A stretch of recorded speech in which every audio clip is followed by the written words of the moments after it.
देखिए, जो गैर सरकारी संगठनों के लोग हैं और पुराने समाजवादी हैं और पुराने मार्क्सवादी हैं, पर्यावरणवादी हैं और कुछ ऐसे पत्रकार जिनका समाजवादी अतीत रहा है, वो सब लोग उस यात्रा के प्रति हमदर्दी रखते हैं। कुछ लोगों ने इस यात्रा के प्रबंधन में भी भाग लिया है और उससे भी जुड़े रहे हैं। कुछ लोग लगातार अपने लेखन और वक्तव्यों द्वारा इस यात्रा और उसके उद्देश्यों का समर्थन कर रहे हैं। राहुल गांधी मनमोहन सिंह के ज़माने ही मनमोहन सिंह के ज़माने में ही बार बार इस बात को कहते थे कि मैं एक नई कांग्रेस बनाने जा रहा हूँ।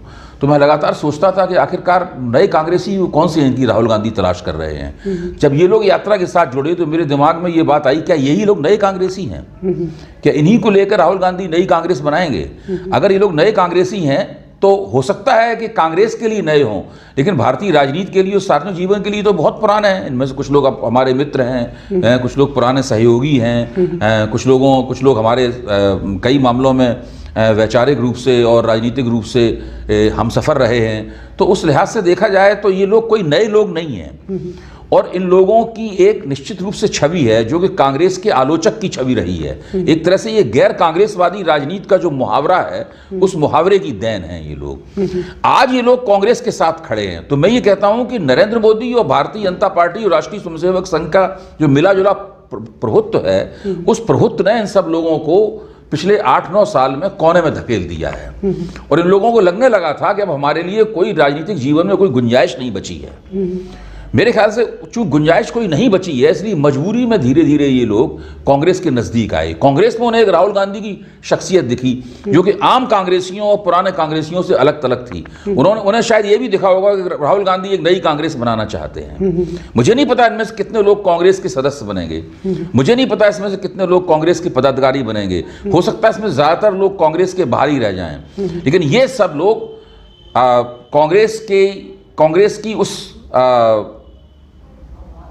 मैं कहूँगा कांग्रेस की उस पुरानी कार के ऊपर चढ़ गए हैं। मैं उसे खटारा कार तो नहीं कहूँगा, हालांकि एक आध जगह मैंने उसके लिए खटारा शब्द का इस्तेमाल भी किया है, लेकिन उस पुरानी कार पर चढ़ गए हैं जो एक ज़माने में बड़े शान से लेकिन धीमी रफ्तार से चला करती थी।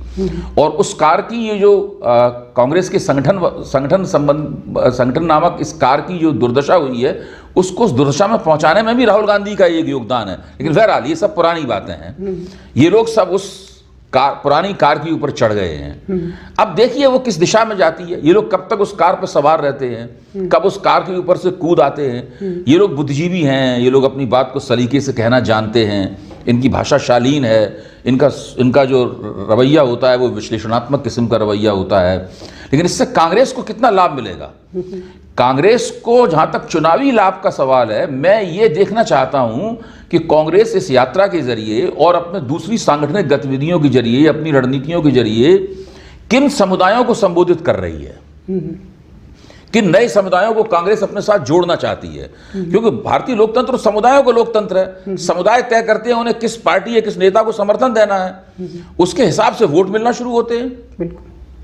तो अभी तक तो मुझे नहीं दिखाई पड़ा कि भारत जोड़ो यात्रा हिंदू समाज के अंदर किसी नए समुदाय को संबोधित कर रही है प्रत्यक्ष रूप से, या उन समुदायों के कुछ नेता जो कि भारतीय जनता पार्टी से नाखुश हैं या असंतुष्ट हैं और आना चाहते हैं किसी गैर भाजपा शक्ति के साथ जुड़ना चाहते हैं, ऐसे नेता इस यात्रा के साथ जुड़े हों। हो सकता मेरी निगाह में वो ना आ पाए हों ऐसे नेता। अगर ऐसे नेता जुड़े हैं तो मैं मानूंगा ये यात्रा कुछ ना कुछ जो कांग्रेस की चुनावी कमियां रह गई हैं, उन चुनावी कमियों की भरपाई भी कर रही है। हमें ध्यान रखना चाहिए कि 1960 के आखिरी दौर से ही कांग्रेस से विभिन्न समुदाय अलग होते गए हैं और इमरजेंसी लगने तक, और इमरजेंसी की बात जब राम जन्मभूमि आंदोलन 1990 में चला तो 90 के दशक तक कांग्रेस से बड़े पैमाने पर पहले ओबीसी समुदाय अलग हुए,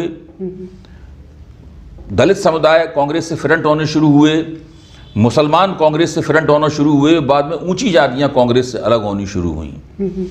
इसलिए आज कांग्रेस इन जातियों की राष्ट्रीय स्तर पर एकमात्र पार्टी नहीं रह गई है जो किसी ज़माने में थी। भारतीय जनता पार्टी ने उसका बहुत सारा हिस्सा अपनी तरफ खींच लिया है।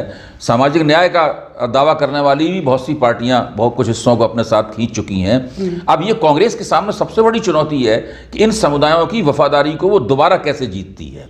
उसका एक तरीका तो ये हो सकता है कि सामुदायिक अपील ना करके एक ऐसी अपील की जाए ऐसे कि एक व्यक्ति एक मंच पर खड़े होकर पूरे राष्ट्र में पूरी जनता का आह्वान कर रहा है। मुझे लगता है शायद राहुल गांधी इस तरह की अपील करने के ज्यादा पक्ष में है, लेकिन इस तरह की अपील तब सफल होती है जबकि पीछे पीछे आपका संगठन सामुदायिक राजनीतिक रणनीतियां अपनाता हुआ और उन पर अमल करता हुआ चल रहा हो। बिल्कुल। अगर केवल आप मंच पर खड़े होकर एक विराट जनता का आह्वान करेंगे और पीछे से वो सामुदायिक रणनीति नहीं होगी तो वो उतनी कामयाब नहीं होगी।